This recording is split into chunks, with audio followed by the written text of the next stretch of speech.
Welcome to the next episode of the Be One Change One podcast. Before we get started, I just wanted to throw out a couple of things about this episode.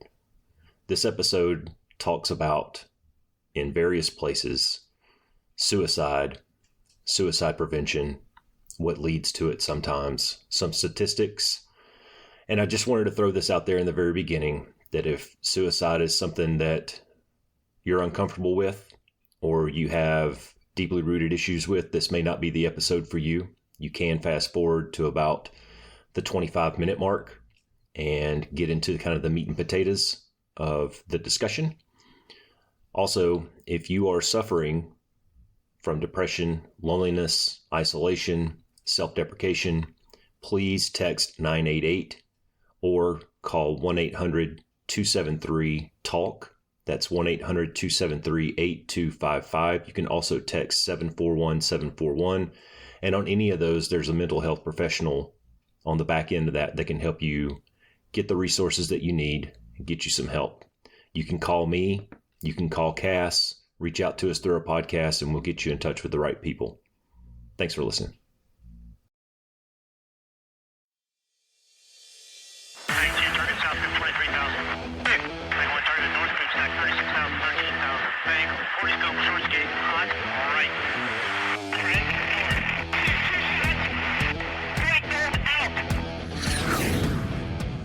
This is the Be One Change One podcast, where our mission is to help listeners define values, practice integrity, and inspire change.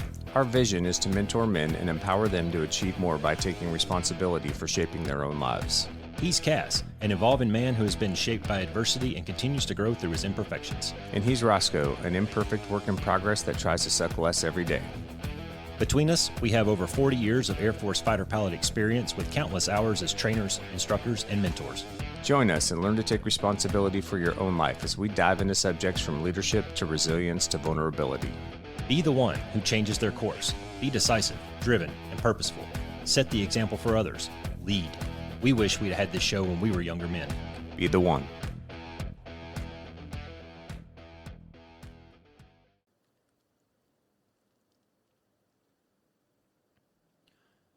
So here's a nickel on the grass to you, my friend.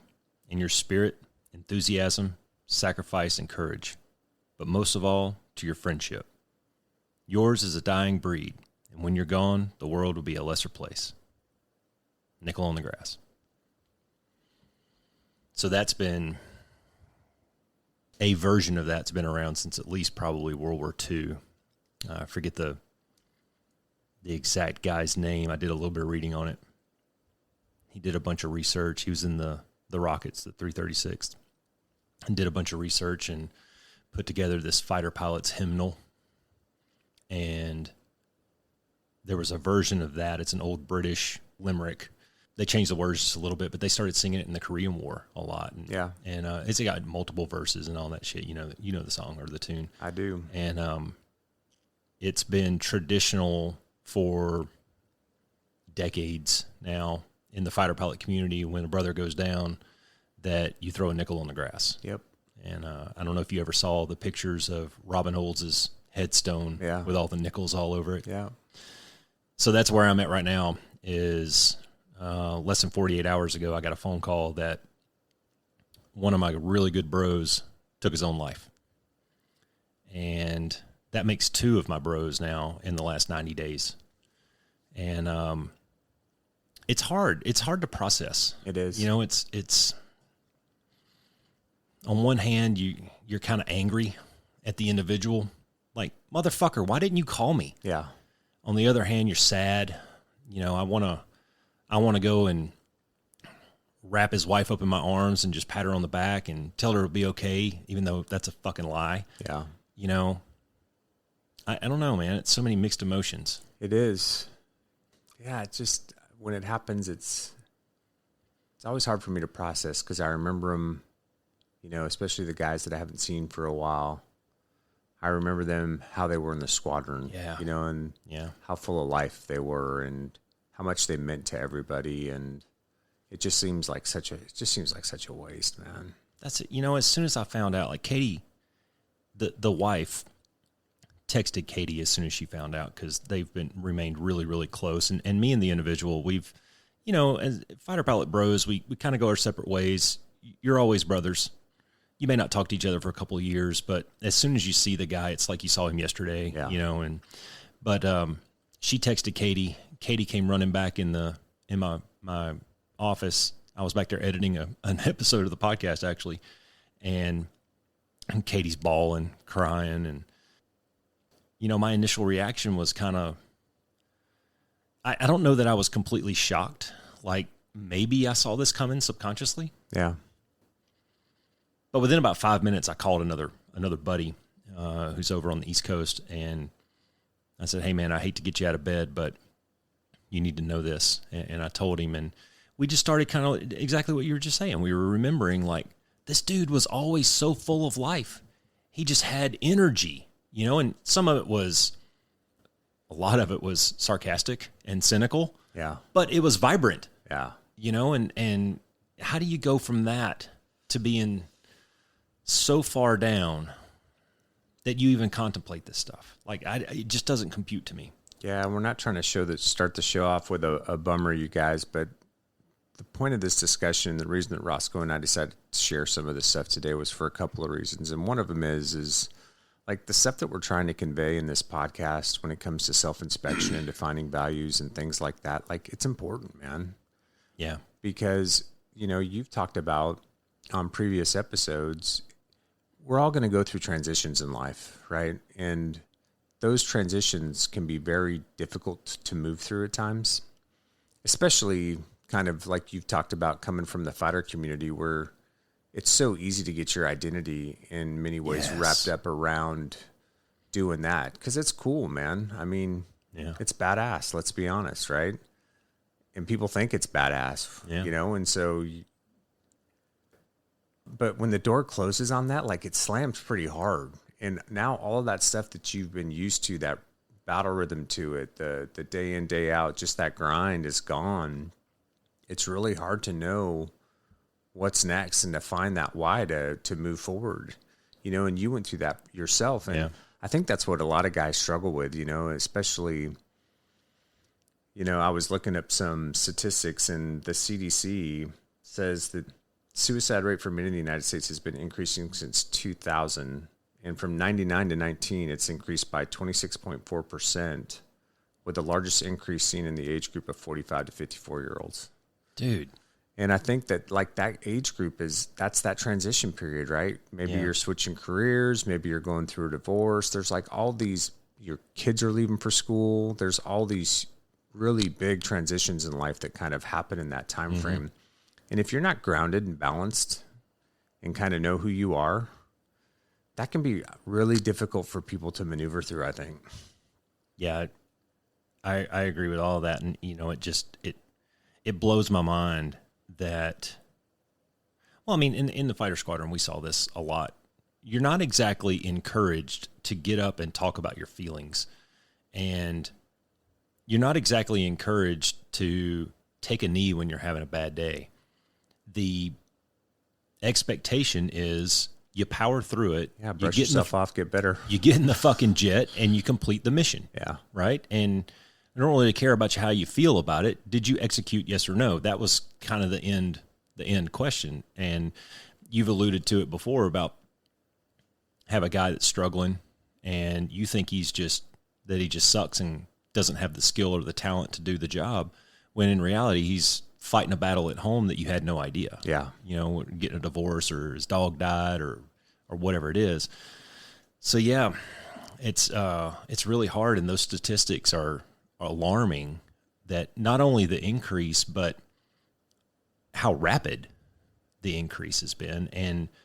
And despite all of the efforts, like, you can't hardly throw a rock on the internet without hitting a support group for this kind of stuff. And yet we're still seeing an increase in this shit.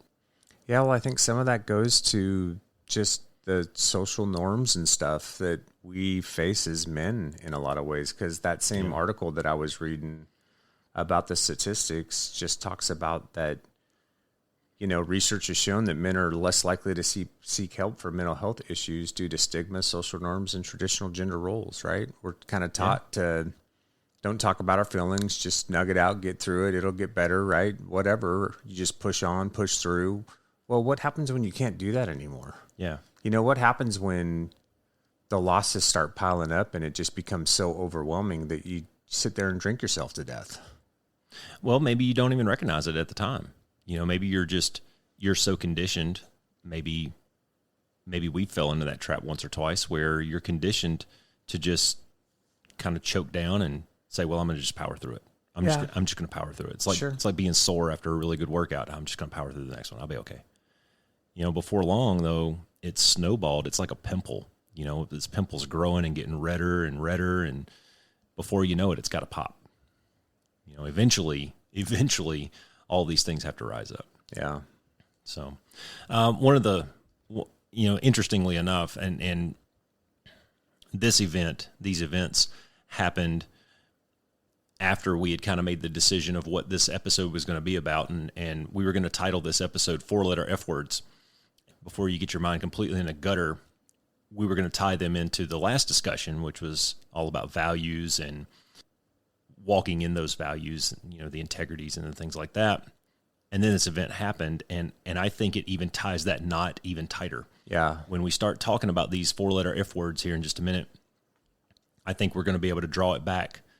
We can use this incident as the focal point to talk about why this shit is important.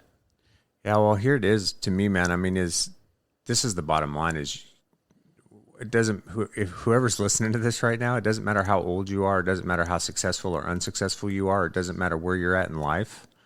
Adversity is going to kick you square in the junk. Yeah. You know, and there's going to be things that hit you, and they hit you hard. Yeah, real life happens whether you like it or not. And the difference is how you respond to it, right? Yeah. And whether or not you know enough about yourself and are self-aware enough to ask for help when you need it, or to pivot and make a change when you need it, or to recognize, yeah, man, this has been difficult, and here's some shortcomings, and I need to nug through that and figure out what this is all about and what I need to do to get myself better. That's right. And you know, one of the goals of this podcast and you and I having these discussions and trying to throw out some of these vulnerable things, like who wants to sit around and talk about suicide? Like that's probably one of, if I had to make a list of 5 least favorable subjects, that'd probably be in the top 5, right? But it's critical that we get these words out there, and it's critical that we keep this conversation going so that you have tools in your toolbox when life kicks you in the fucking nuts. Yeah. And it will.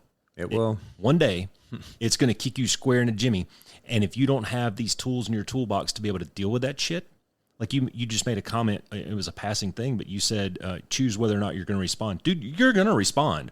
One way or another, you're going to respond. You're either going to be in the fetal position in the corner, or you're going to stand up and stick your chest out and look it square in the face.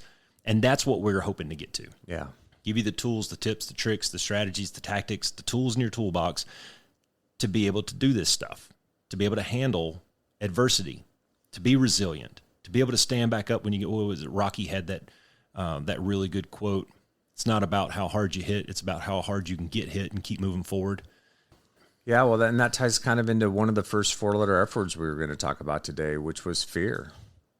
Because my guess, and I didn't know the second person as well, but the first guy we both knew very well. Mm-hmm. You know, I think what happens a lot as men is, you know, something happens in life. Maybe you go through a divorce, relationships end, estrangement with a child, lose a job, transition jobs, right? There can be a lot of shame wrapped up in that. And I think that shame, that worry, that fear of shame and how are people going to judge me and what do people think of me is what prevents guys from reaching out. Yeah.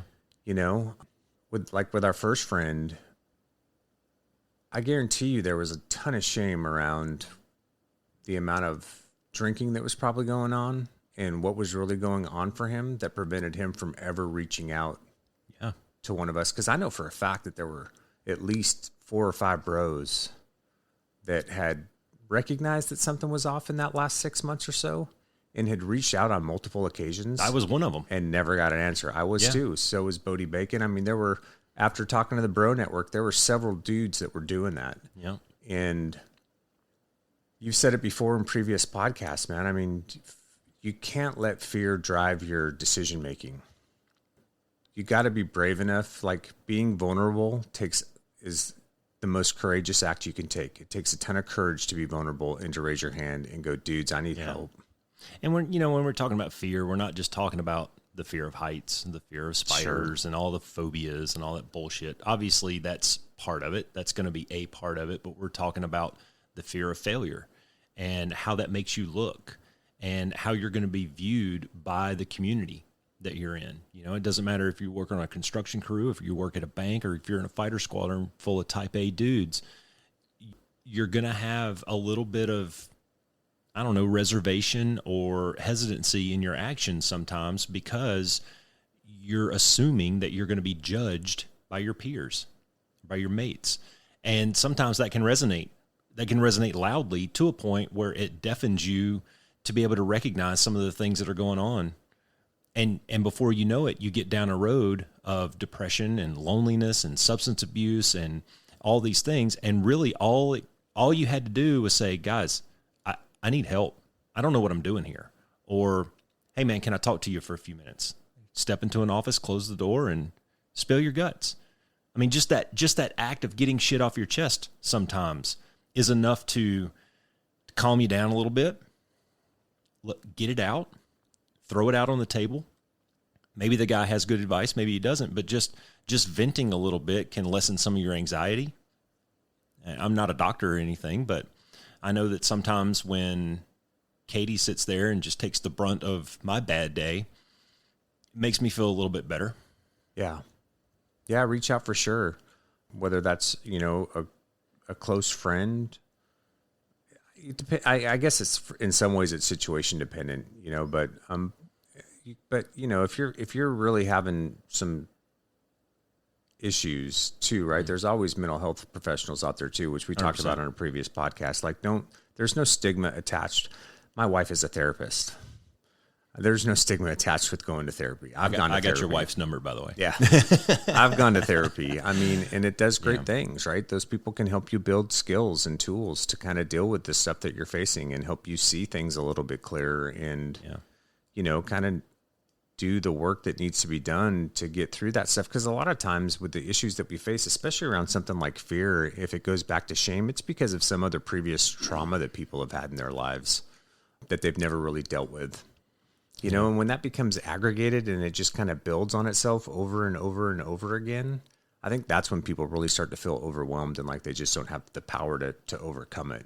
Yeah. And then if they're too afraid to talk about it because of how they're going to be judged, like that's a powerful thing, man.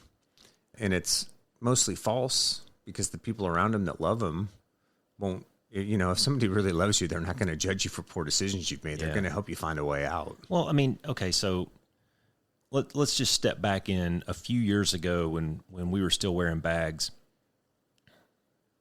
Did you enjoy going to the doctor because your back hurt? No. Because what was the ultimate reprisal? Yeah. He was going to give you a 1042 that said you can't fly. Can't fly. Right? And dude, that was our whole existence was getting in that jet and strapping it on, With how many years was there this big, nasty black cloud over the mental health thing? And it really only started coming out.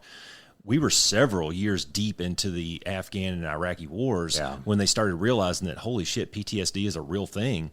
These guys are coming home and they're all fucked up. And that's when they started to kind of remove that cloud or at least change it to a different shade of gray a little bit. But in the career field that you and I were in, it loomed dark for a lot of years because you knew if you went in and security clearance alone, you go in there and start squawking about mental health shit, they might suspend your security clearance because they don't know what you're going to say under pressure, things like that. So that shit is real, man. It is. But I think that stigma's shifted a lot in the last 10 or 15 years. Yeah, I would hope so. And so my hope is that, especially for younger guys out there that will listen to this, like these social norms about being the tough guy, don't show emotion, don't express emotion, don't deal with mental health, just push through. You can. And there's times that you have to. But dude, I'm here to tell you, man, if you just push through and don't deal with stuff, eventually it's going to find a way out. And when it does, gonna pop. And when it does find its way out, it's never pretty. I mean, I've done that. I did that stuff in the Air Force, man. When a good friend of mine was killed in Iraq, I spent a long time helping his family through that transition, and wife with 5 kids and months, and all of the stuff that I was feeling personally was just put on the back burner for 2.5, 3 years as I just kind of pushed through it all. And finally I had to come to source with it, and I had to just deal with it too, because it was an impediment at one point. Well, when you're having that caregiver syndrome, you don't give yourself a chance to grieve sometimes. Yeah. You feel like, and I think that men, we fall into this trap a little bit with our families. Something happens with our family, and we think that we have to be the rock that everything crashes again. And to an extent, that's true. All right. As the leader of the family, to an extent, yeah, okay, I'll get that, or I'll take that one. But at some point, you have to go through that grieving process too. And it's a process. I've seen it with guys. I got a really good friend that recently went through a divorce. They've been married for 15, 20 years, something like that. And I was calling him every couple of months, and it was neat to me to see the process kind of working. Every time I'd call him, he goes, yeah, okay, I'm kind of in this phase now. And so that was good. He was working through it, and if you don't give yourself a chance to work through it, then we've said it already a few times now, that shit's going to boil up. Yeah, it does. And a lot of this just really, I think psychologically, probably more so for the males than the females, but it probably comes down to peer pressure. It comes down to peer pressure and the fear of maybe looking wimpy in the eyes of your bros. But if in a perfect world, if we could all sit around a table and all of us take our shields down, everybody's going through the same shit, man. Yeah. None of us are that different. Every family has their own level of dysfunction. Yeah. Every man, every woman is fucked up in some way, and that's just true. It's just real life. Yeah. We all have our demons that we're struggling and fighting with. Now we all deal with it maybe a little bit different ways. Some of us have different outlets than the others. Maybe some of us like to go shoot guns. Some of us like to, go for a long walk and watch a sunset. However you deal with it, man. I guess my thing, getting back to the fear and then bringing it back to the opener was, if you're in a position where you feel like you can't raise your hand for fear of judgment or fear of failure or fear of being looked upon as kind of the wimpy kid in the corner, A, that's not true, right? B, don't let that paralyze you. Please, for the love of God, don't let this boil up and get to a point where you are so self-loathing and depressed and isolated that you feel like you can't recover, because you can. You 100% can recover. Yeah, absolutely. Right. You just got to have a plan and a little bit of preparation and some help along the way. Yeah. And just to piggyback on that, just in case, if anybody there is struggling with these kinds of things, there are resources out there. So the suicide hotline, you can just dial 988 from your phone, or 1-800-273-8255. We'll take you to the National Suicide Hotline, where you can get immediate help for prevention. I think there was a text too. Was it 7171? 741-741. 741-741. Just text help or whatever to that, and there's a mental health expert on the other end of that can start a chat with you and get you in touch with the right people, the right professionals. Cass and I aren't quote-unquote professionals at this, but we are grown-ass men. We've seen a little bit. We've been to war. We've had bros die in the line of combat. We've had family members be in trouble. I mean, I have very close family members that have been to rehab multiple times trying to get help, and maybe the first few times it wasn't their idea, and that's why it didn't stick. But eventually, because their families gave a shit about them and because they were a little bit open-minded, eventually they got into a program that worked and stuck, and I'm happy to report that they're doing pretty good. Yeah. But please, people, call me, email me. Yeah. I'm not a smart guy, but I can get you in touch with smart people. Yeah, I know a lady. Yeah, right. So, yeah.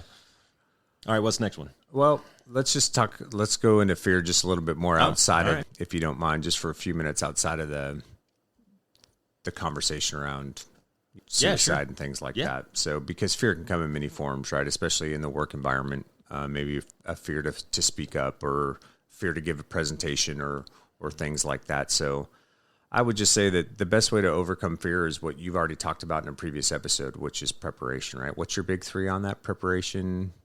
Do you remember what they were? For courage? Yeah, was it courage? Knowledge, experience, discipline, determination, attitude, commitment, necessity, preparation, perception. Yeah. That's what I wrote down under courage. So the big piece of that, right, for overcoming fear is to prepare yourself, right? So if you've got something coming up at work and you're a little worried about a presentation or something like that, dude, take some time and practice it, right? Make sure your slides are good to go. Make sure whatever it is top notch. You've got kind of all your lines, all your ducks in a row, and you know what the flow is going to be and how you want to talk about things. Maybe even think of some questions you may get along the way so that you're prepared to answer those. Preparation will help you a lot to make you feel more confident, and that confidence is going to help to negate that fear response a little bit. And the biggest thing with fear too is just it's okay. Recognize it's okay to be afraid, or to have some fear, to be nervous about things. We've talked about this in previous episodes too, about the first time we went to combat. But you can't let it control your decision-making process. So just have a little courage over it. Choose that courage over comfort, that vulnerability piece like we were talking about. And just realize, too, that when you're being courageous, it's not about winning or losing. It's just about having the courage to show up and do what you got to do regardless of what the outcome is. Yeah, and, as we're talking about values and talking about trying to wrap it back up to all things be one, change one, and all these things all tie together, and it's one thing for us to sit here across from each other at a table and say, be courageous, and go paint blue paint on your face and yell freedom and, go take the Scots or whatever it was Braveheart did. But putting these things into action every day, yeah, you can make yourself, you can become courageous, whatever you're facing, through preparation, through experience. I mean, think about the first time you flew a jet versus the 10th time you flew a jet, right? That's just experience, man. And you're going to get better at things. And don't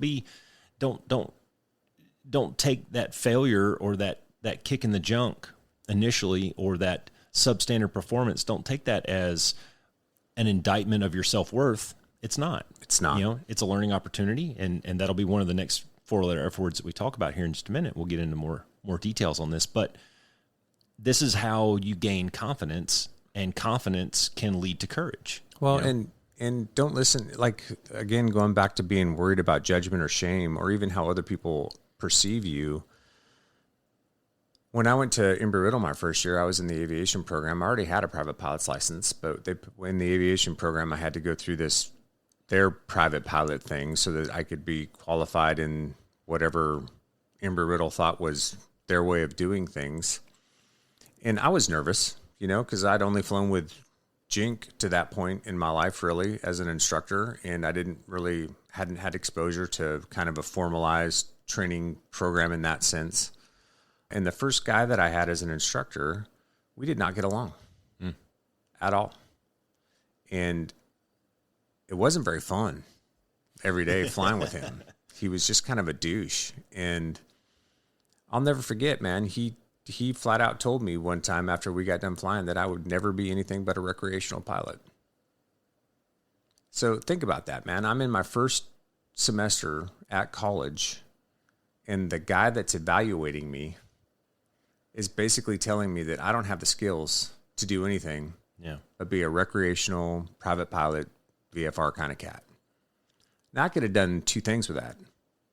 I could have gotten into a whole bunch of judgment and gone, well, I guess this isn't for me, and maybe I was wrong. Maybe I'm not cut out for this path, and let that unravel me over the next couple of years. Or go, yeah, whatever, dude. That's your opinion. I know what I want to do. I know where I'm trying to get. I know where I want to go, and I'm going to push forward. I'm going to trust myself. I'm going to trust. I know who I am. I know what I'm about. I know what I'm capable of.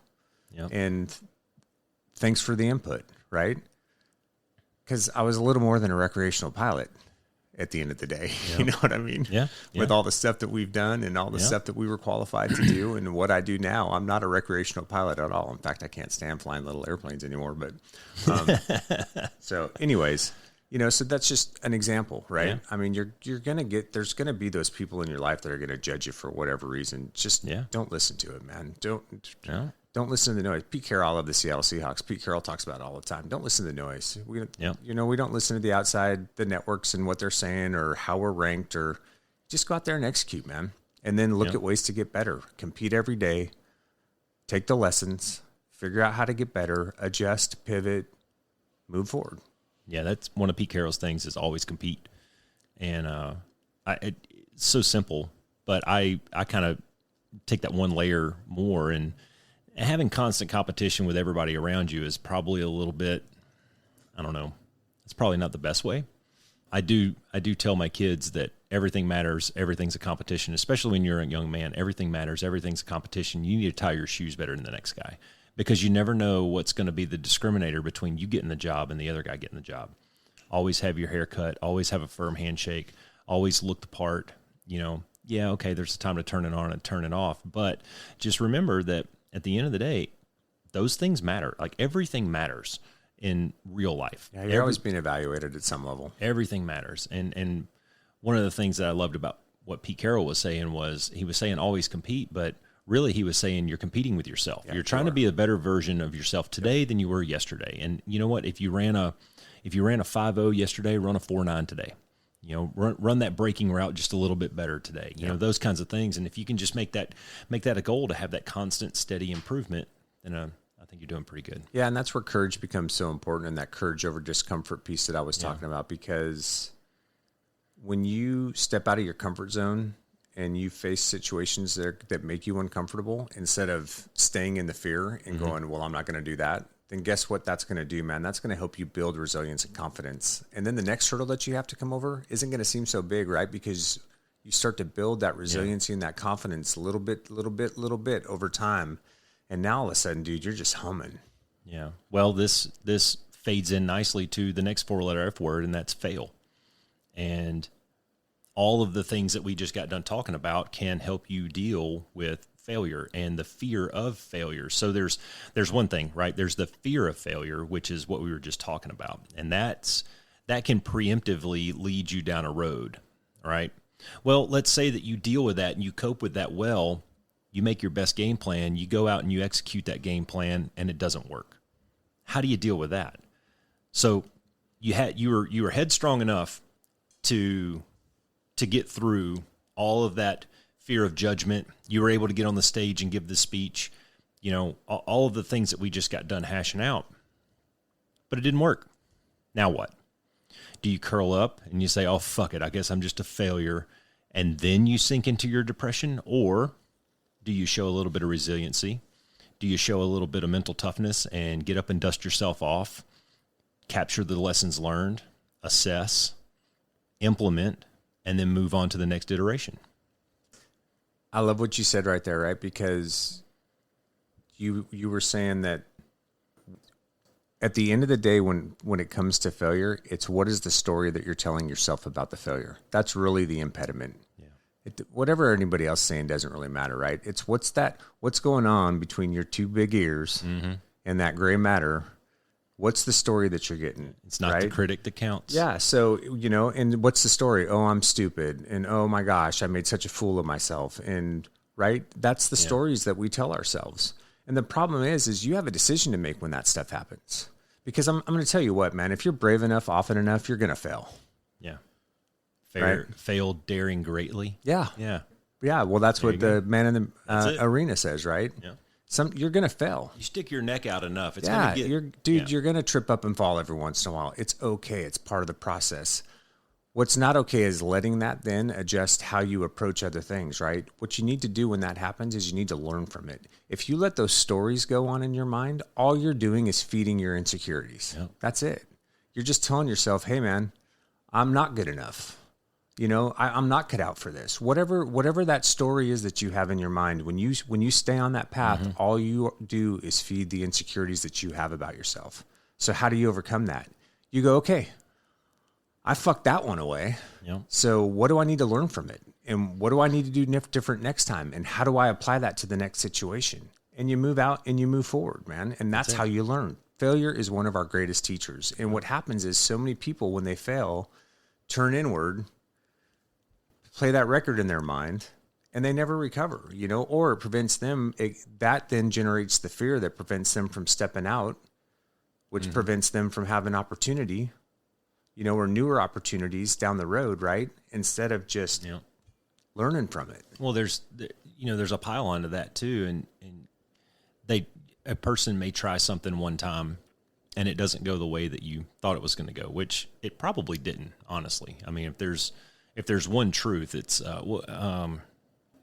who was it that said, no plan? Oh, it was that German dude. And then Mike Tyson got kind of famous for saying is no plan survives the first attack with the enemy. And then Mike Tyson says, everybody has a plan until it gets punched in the mouth. Like something's going to happen. Your plan's going to go to shit. All right. You can throw up your hands and you can say, well, I tried, and walk away. Or you can be determined and say, okay, I tried once. Let me try again. There's a big difference there. There is. There's a big, okay, and let's go all the way back. And if the listeners haven't listened to episode 0, go back and listen to episode 0. What is the first words that come out of my mouth? The very first time that you ever heard the Be One Change One podcast, the first words are, I'm a fucking idiot. Because I had screwed up the inputs and the outputs on the damn machine over here, right? Yep. Now, I'd love to say that I haven't made that mistake again, but I fucked it up a couple episodes later. Yeah. And then there was the Saturday morning that I got here and didn't have the damn memory card. Yep. I could have thrown my hands up and say, fuck this, podcasts are stupid, and gone back home and read a book. Instead, what did we do? We jumped in the Jeep, went and bought a new memory card, and we solved the problem, and we moved forward. That's right. And we made a great episode that morning. So yeah, I mean, a little bit of it's mindset, a little bit of it's experience, a little bit of it's just downright determination and grit. I think there's a lot of elements to go into how do you combat failure. But one of them is probably the most glaring one is just your mindset towards that failure. That's it. If you have a mindset towards failure to go, okay, I realize that I'm probably going to screw this up. I'm going to learn from it what I can. I'm going to try it again. I'm probably going to screw that up too. And eventually I'm going to get a good enough product at the end. Dude, we have not recorded yet. We have not recorded a podcast that I was able to upload to the computer and put directly onto the interwebs. Plenty of edits. Every one of them requires edits. Now we're getting better. I think I have the record for ums, but you have the record for the longest ums. We're going to mess it up. Yeah. You're going to mess it up. And it's okay. But it is, and you try to fix it. You try to get better, and you try not to make the same mistakes twice. Yeah, and that's true in your professional life and your personal life. I mean, I made plenty of mistakes in my first marriage, and I've been able to take the mistakes that I made and apply them to my second marriage, and my second marriage has been much better. Yeah. So, Good. You learn things, and you just move on, you press, you get through the hard stuff, learn what you can about yourself, what you need to adjust, do that self-inspection.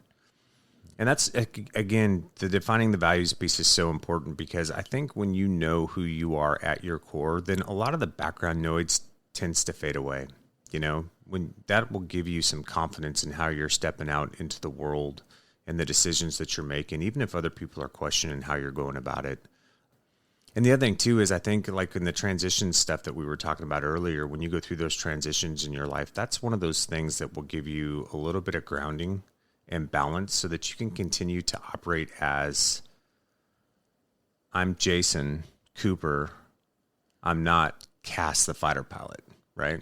It's the thing that helps you separate who you are from the identity maybe that comes along with whatever it is that you do. Yeah. That's going to help you find that balance.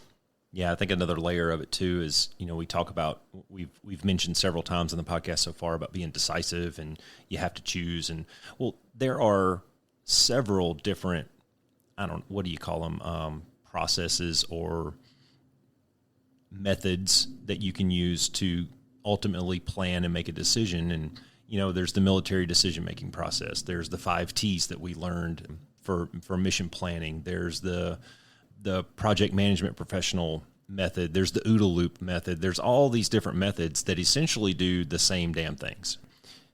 Identify the problem, brainstorm solutions, pick the best one, implement, assess, did it work, yes or no? And then you go back to the top of the list and you just keep doing it over and over and over again. And it's this constant cycle of these different iterations to where eventually something's going to work. Yeah, and what's important about that too is decisiveness isn't just fly off the handle and make a decision, right? No. It's going through that process, and it's deliberate. And it's a very deliberate process, right? Gather a little bit of information, think through it a little bit before you just jump off and make a decision. Yeah, and some of that comes through training and intuition and maturity, and experience and maturity and things like that. But I think when we get right down to failure, I'm going to say it again. I think I've said it in every episode now. Humility is a superpower. You got to be able to say, I don't know, or I screwed up. That iteration that I just tried, it didn't work. Well, let me go back to formula and try something different or modify my game plan that I had. Did my game plan work? Yes or no? If yes, continue. If no, well, did that work?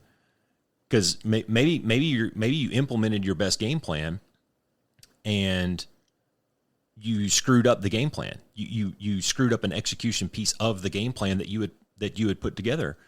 Well, if that worked, jot that down, man. Learn that lesson. Like, okay, I had this great game, what I thought was a great game plan over here. I completely fucked my game plan up, but it worked.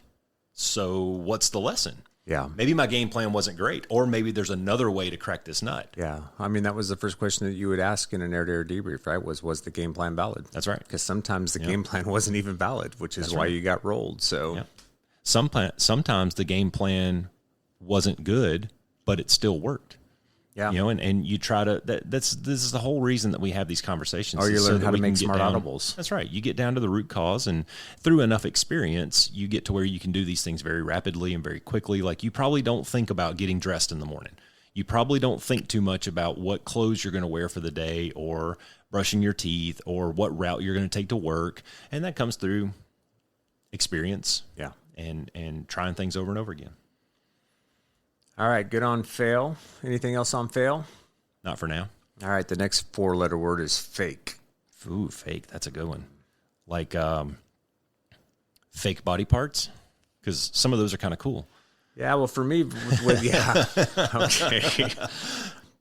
But that leads to what we're gonna talk about too, which is, guess what? Nobody's perfect, right? And so this idea that you have to make yourself perfect is just a fallacy, right? Everybody's imperfect to a certain extent. And you got to step into the courage to recognize that we're all imperfect, right? So you don't have to get it right all the time. You're going to make mistakes. It kind of goes in line with what we've just been talking about around fear and failure, right? But the bottom line for me is the difference, the big counter to fake is authenticity. And that's what we want to get to, right? Yeah, we want to 100%. get to authenticity, where you're walking in your authentic self. You can be open and honest. Some of that's vulnerability and courage, right? But it's really just that authenticity piece. And again, that's why the self-inspection and the defining values piece is so important, because if you don't know what your core values are, you're going to find it a little difficult to be authentic as you make decisions and walk through the world. No, and it's tough too sometimes, because I don't think you wake up in the morning and you say, you know what, I'm just going to go out and be a duplicitous, two-faced asshole today. I don't know that that's your active decision. I think it just happens sometimes if you are not true to yourself, if you haven't identified those things. And I have a story from way back when, gosh, I was, mid-20s or so. I was driving the truck on the flight line. I don't know if he was like a really, really good bro of mine. I mean, we were friends. We had gone hiking once or twice. But to his face, I was very friendly to him. Behind his back, I'd talk shit about him. Well, that's me being a duplicitous asshole. I didn't wake up in the morning and say, you know what, I'm gonna go fuck with Sean today. But that was me not being authentic and not being adhering to my own set of values, which are loyalty and effort and freedom and all those things that we've already discussed. Had I categorized and been those appropriately, then maybe I wouldn't have made that same mistake. And you know what? I lost him as a friend over time. But what you said there is important too, right? Because you may not be there yet. But True. But that's where authenticity can help too, right? Because Brene Brown says that authenticity is the daily practice of giving up who we think we are supposed to be and embracing who we are. You may not be there yet, man. But that's also what, when you recognize, hey, I may have some shortcomings or some things that I need to work on, that may be what gives you the courage to raise your hand and go, hey, boss, I don't understand how to do this. Can you help me with this? Yeah. Or give you the courage to go, man, there's a certain duplicitous aspect of myself that really isn't in line with the value systems I think I have, and I need to work at changing that and become more conscious about it, and then start working towards that, right? Yeah. So that's where that authenticity can also play a part in helping you kind of shape yourself into that person that you're striving to be. How about another facet of this that, we were kind of joking about it earlier about fake body parts, but being materialistic. Yeah. Being that guy that always has to have the new gadget or widget or new pair of shoes or something like that. I mean, man, I've been buying my T-shirts at Walmart for a really long time. Well, dude, we see it all around us. I mean, just look at like the Kardashians and stuff, right? Yeah. I mean, there's people that will do whatever they can to fit in or to present a specific image to the world of what they think they're supposed to be like, right? Yeah.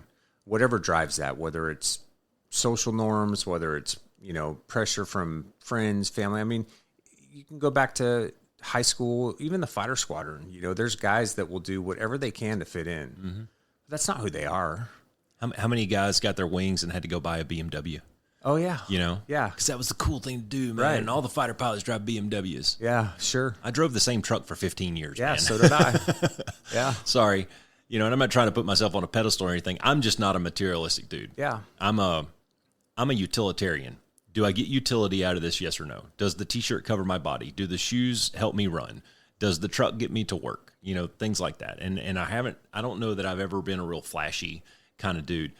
I've got 3 sons, and all 3 of them are different in this respect. Some of them are much more to the right, and some of them are much more to the left on this bell curve about, having to have the new thing. Like, I've got to have that new pair of what was it? When I was a kid, I think I was like 6 or 7 years old. My mom used to take me to the skating rink all the time.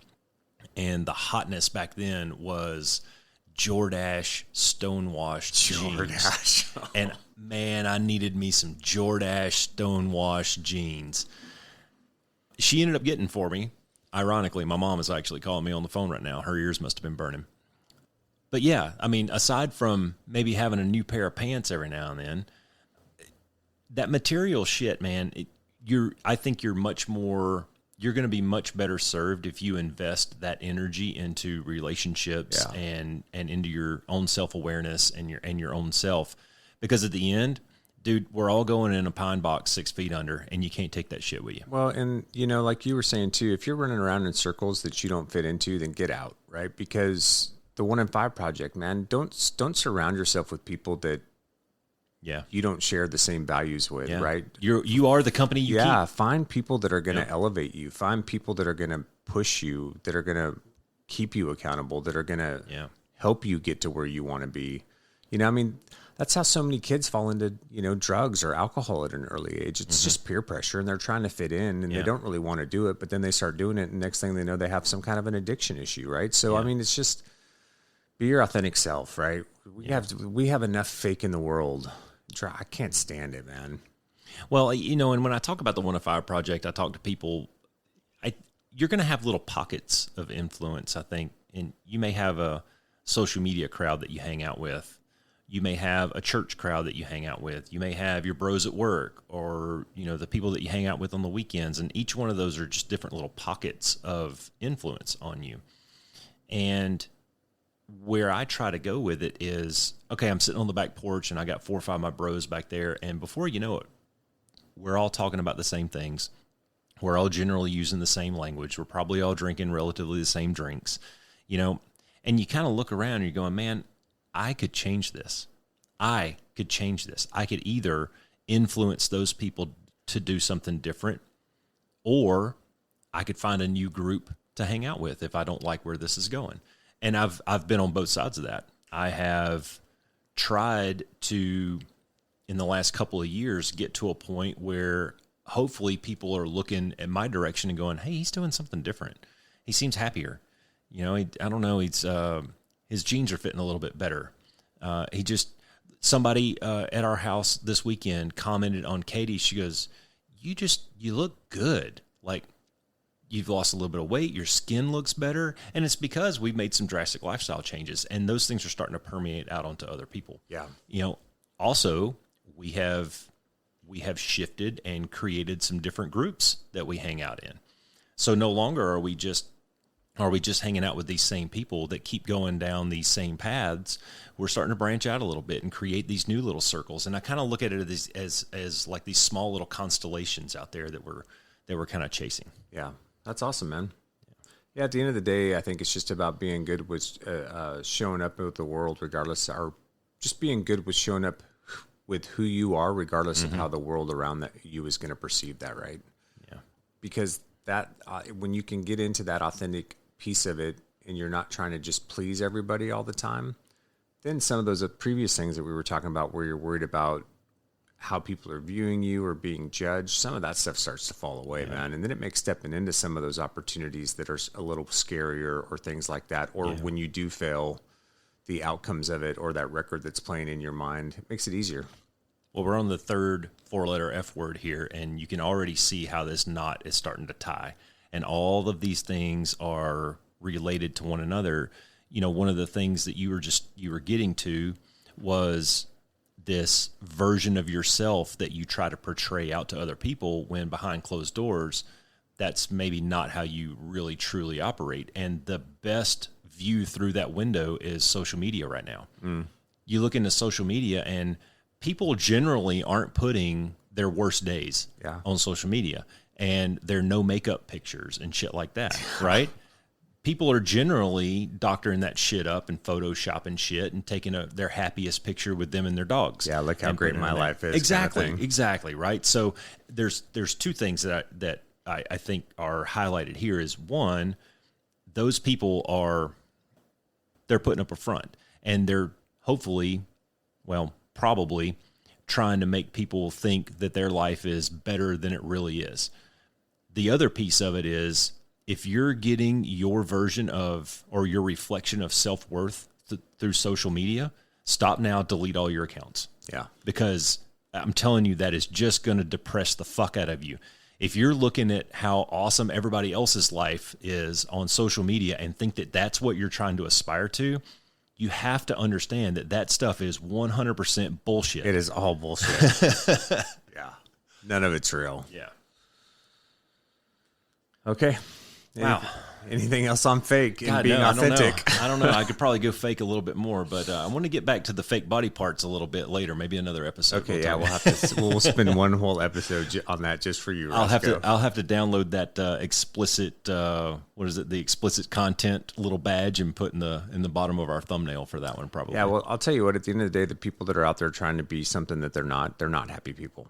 You know, because until you can accept where you're at and who you are and be authentic, you're never going to find happiness for real. You know, it's kind of funny. We've been sitting here for, I don't know, 6 or 9 episodes, and we're talking about self-change and self-awareness and change yourself and self-improvement. That does not mean go out and get fake tits.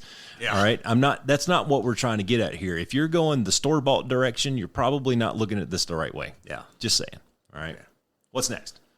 All right. The last one I got on the list is fume. Anger. Yep, rage. Anger. Yeah. Right? We're supposed to be tough, angry men. I guess so. Kill the mastodon and drag it home and skin it, and wife get in there and cook it, kind of thing. We solve things with our fists. Right? Yeah. I mean, who doesn't like a good old-fashioned fist fight every now and then? And to be honest with you, I mean, let's go back to social media for a second and today's society.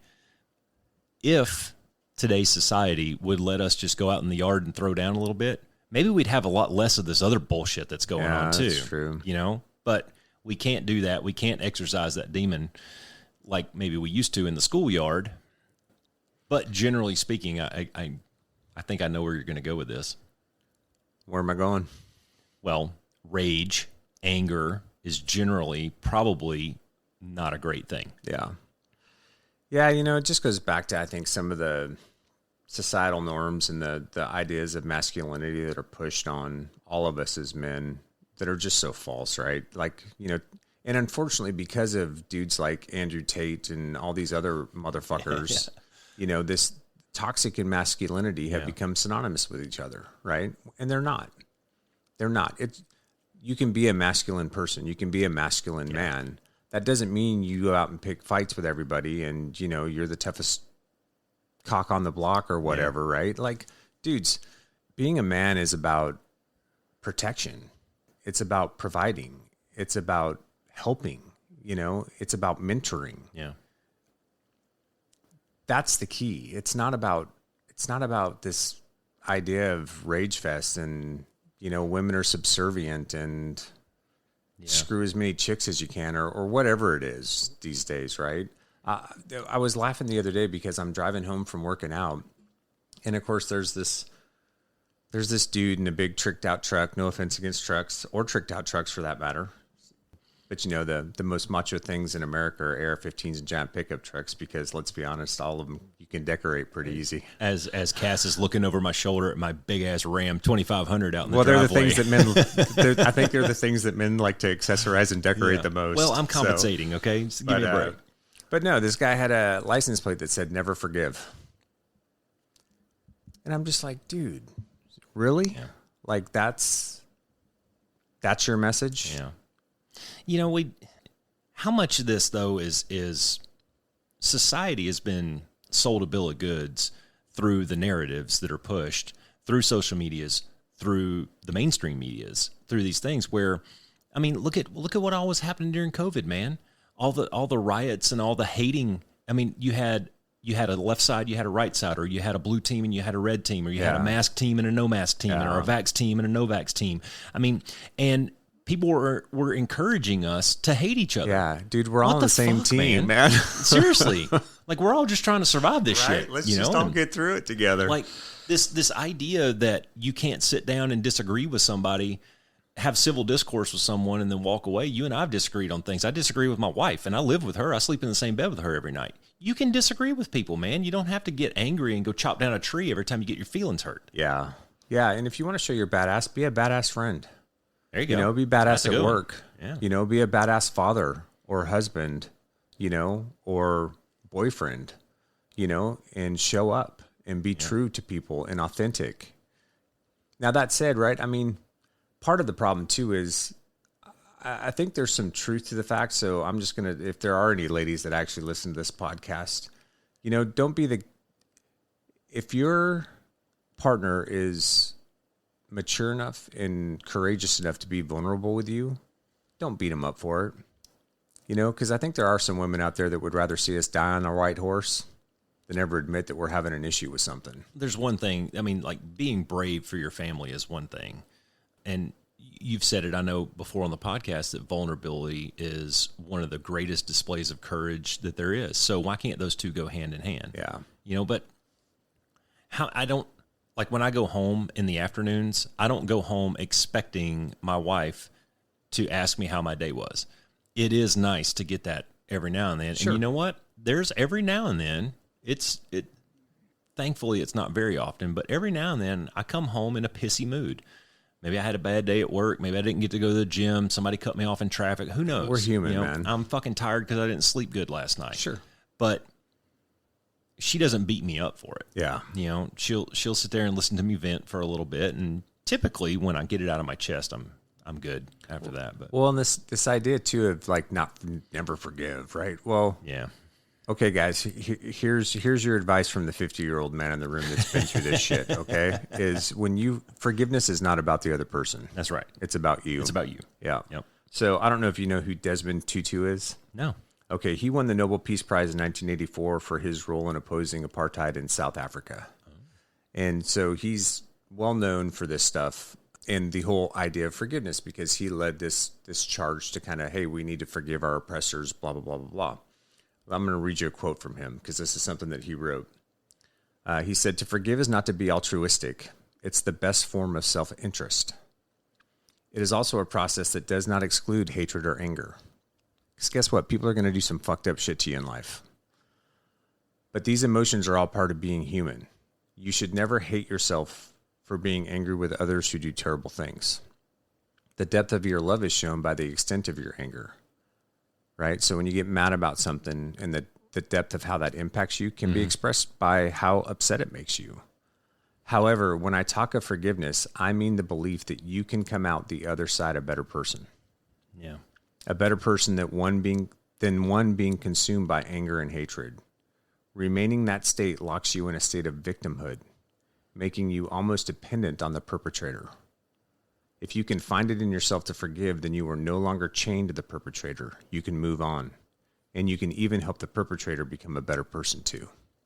I have a very close to me story about that. Very close family members that went through some shit a while back, and I was talking to one of them on the phone, and that person said the other one was begging for forgiveness. And I told the one I was talking to, I said, that it's not about that. Yeah. Like, the forgiveness piece is for you. It has nothing to do with that. Now, it may make that person feel better at the end of the day, but it really has no bearing, because all of the forgiveness piece is to yourself. You're doing the act of forgiving is to help you move on. Put that shit in the past and move on. That doesn't mean that you have to forget. Learn that lesson. Go back to our previous conversations about failures and assessing and applying lessons learned to the next iterations. Yeah. But the forgiveness has nothing to do with the other person. It doesn't. No, and I'll share a personal story here. I'm not going to go into a lot of great detail, but what I want to share, though, is important because it's also a process. So I'm not going to talk about what happened, but my first wife hurt me very deeply. And I was really mad. And I even probably showed her some hate at times. And it was a process, man. It took me a good year or two to really get to the place of being able to forgive. But when you forgive, you don't have to forget. And what I mean is, you don't harbor anger or hatred towards that person anymore, but you've got to be able to see those people for who they are still too, right? And draw appropriate boundaries and how you're going to show up in a specific relationship based on their actions and whether they're making changes or, just how they're approaching you and stuff like that. But the forgiveness piece was so important because if I wouldn't have done that, I could have stayed tied and engaged in that rope-a-dope because of the anger that I had. I could have just spun in that circle for a very long time. And by being able to just forgive and move on and then set the appropriate boundaries that I needed to in that relationship so that I could protect myself, it was great, man. I mean, it was exactly what I needed to do for me. It had nothing to do with her. Yeah, and it's very difficult to get to that point, but really what it comes down to is, anger is an emotional response. So how do you combat that? It's through emotional intelligence. Yeah. And emotional intelligence can come through some self-inspection. Yes. We've already talked about a little bit. And my hope is that, this podcast, we kind of geared it towards young men and the younger generation.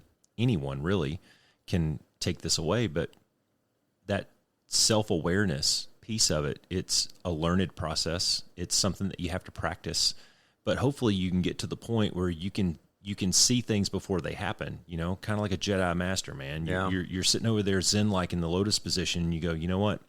I can see my anger starting to build. So I'm just going to choose to not lash that out. I mean, it's still there. You can't, I don't think you can completely get away from it or have it so that it just doesn't happen. Maybe if you're, I don't know, the Buddha maybe, but if you can get to the point where you can suppress it just a little bit and maybe not let it pop. Yeah, or just walk away, give yourself the space, count to 10, whatever it takes, right? Decompress. And then, like I said, boundaries are important in situations like that. I guess if I was going to tie it back to the story that I just shared, for me, like, forgiveness isn't forgetting accountability or condoning a hurtful act that somebody's done, because it's not about them, right? It's really about how you're going to move forward in the process. So it's really the process of kind of taking back that power for yourself, right? Because when you're engaged with somebody like that and you stay in that rope-a-dope with them, what you're really doing is you're giving your power away to them, right? Because it creates a cycle too. Yeah, and you're allowing their actions to completely influence your reactions, and how you feel day to day, and so when you can separate yourself from that, that's where you can really. And I'll tell you what, man, I wouldn't be able to show up the way that I do in my second marriage if I hadn't been able to forgive. Because if I was still wrapped up in any of that, that would have a huge impact on my relationship with Alicia, because I wouldn't be able to show up the same, because a part of me would always still be attached and engaged over here. Yeah. And it's not. Yeah, when you're dealing with emotions, and it's not just anger, it's really any emotion, to include maybe fear, you kind of have two choices. You can react or you can respond.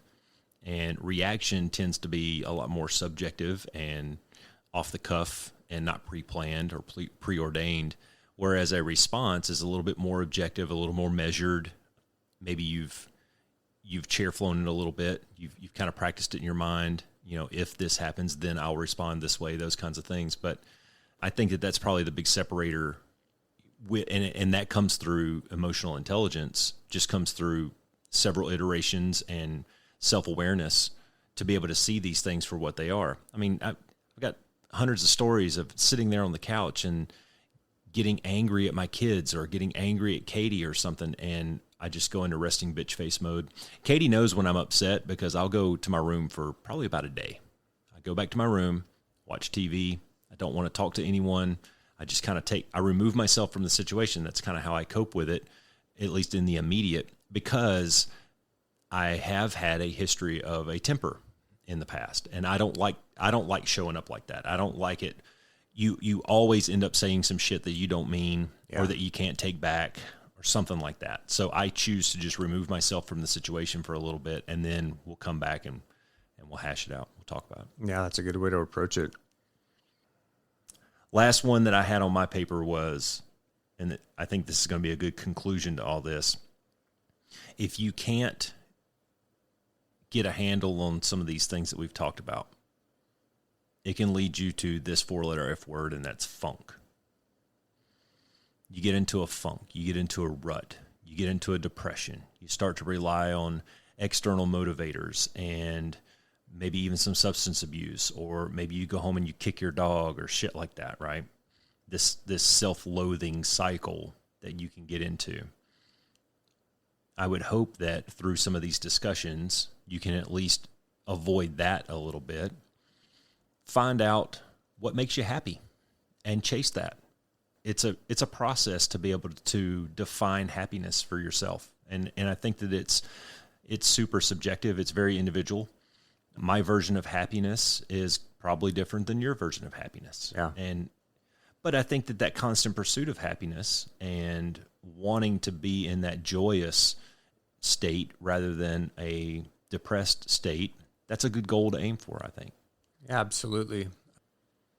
And, if we're honest too, like sometimes when you're in that funk, because we've all been there, there's going to be periods in your life where it just sucks, And there's a couple different ways to approach it, right? Like one way to approach it is to be self-loathing or to find ways to minimize the pain. And I think a lot of men do that through alcohol or through some other type of substance. Or violence. Yeah.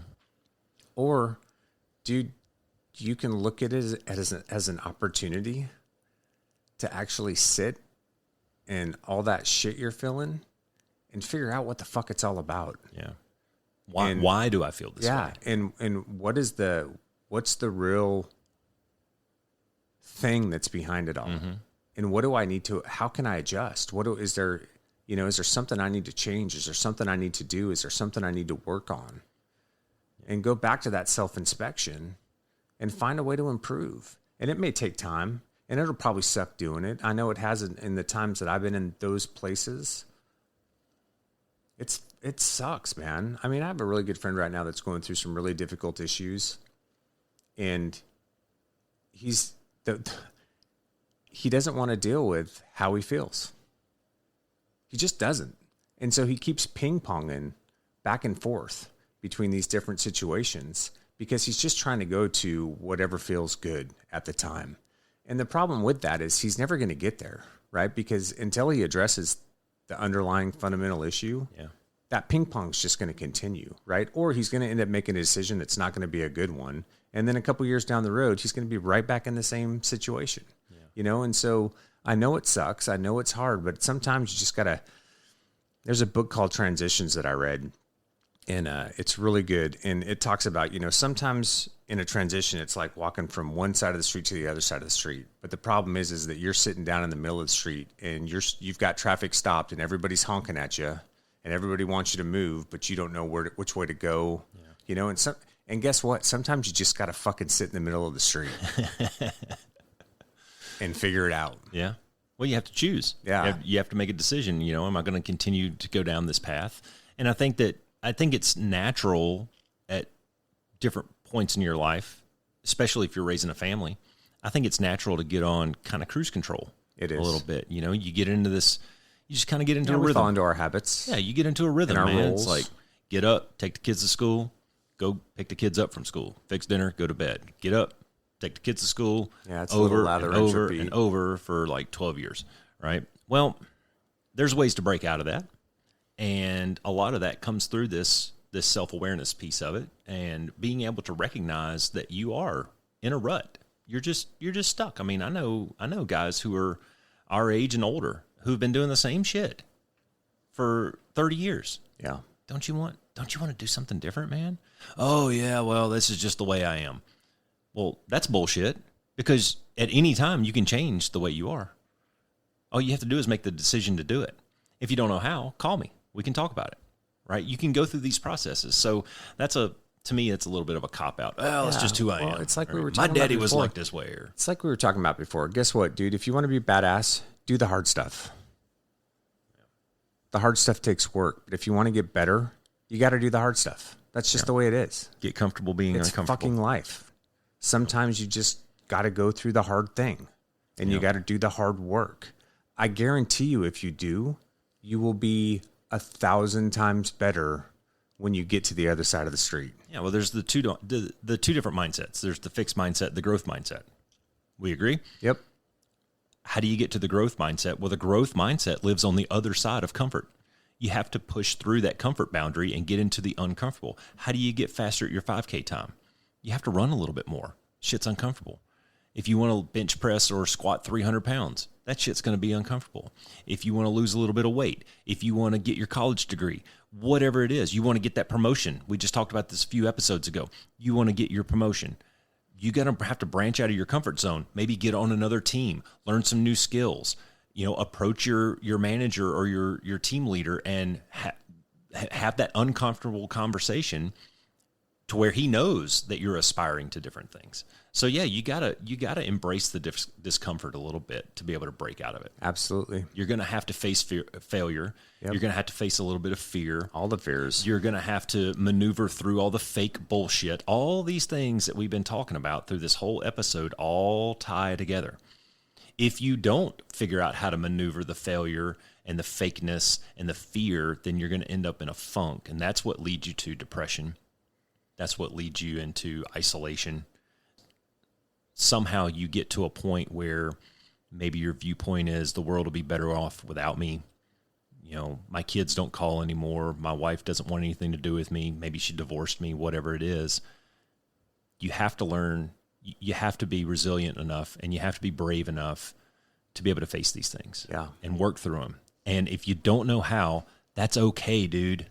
Fucking call somebody. Yeah, call help. me. Send me an email. Look me up on social media at Paul Roscoe White on all the social medias. You can find me there. Yeah. But reach out to someone. Dial 988. Get on the phone with somebody who maybe can get you in touch with the right people to help you through this stuff. Because I've lost 2 really good friends in the last 90 days because of this shit right here. The shit that we just got done talking about for an hour and 13 minutes. Yeah. I've lost 2 really good friends that I won't be able to sit around and have a glass of whiskey with anymore because they went down that road. Yeah, I'm tired of putting nickels on the grass, man. I tell you what, man, It's a gut punch every time. it's sad. It's sad. It's sad. It's sad on a lot of different levels. I'm sad that I lost a friend. I'm sad that they got to that point and we didn't know. Or I'm sad that they got to the point and maybe we knew that they were going down that way. We just didn't know how bad it really was. Yeah. So please, please, please, guys, raise your hand, call somebody, talk to somebody, reach out to somebody. And for those of us who are sitting here on the outside looking in, I noticed both of these guys, we saw the trajectory going downhill. We made efforts. trust me, guys, you don't want to be sitting where I'm sitting, second guessing, could you have done more? Like I was telling you about the one guy. Yeah, I could have went to his house and put a bag over his head and threw him in the back of my truck and drug him to a center to get him some help. You don't want to be sitting here where I'm at second guessing shit. So have these conversations, get that shit out there. There's no reason that we should have this escalation. These suicide rates are going up and up and up the way that they are. Yeah. All right, brother. Any other closing comments? No. All right. Well, thanks for sticking with us today. We appreciate you guys. We love the ones. All right. Be the one. Be the one. Thanks for flying with the Be One Change One podcast. If you got something out of this show, then be the one and share it in your circles of influence. You can be our wingman through our website at www.be1change1.com. That's be and the number one, change and the number one.com. We invite you to be the one and join our fighter squadron on social media at Be1Change1 on Facebook, YouTube, and Twitter. You can follow us at Paul Roscoe White on Facebook, Instagram, and LinkedIn, as well as Roscoe's website, www.paulroscoewhite.com. You can email us from the website and please leave comments, share, and ask questions, or leave ideas of things you would like to discuss on future podcasts. Most importantly, be the one that helps us win the algorithm by leaving a review on whatever platform you're listening on. Thanks for joining. Until next time, be the one.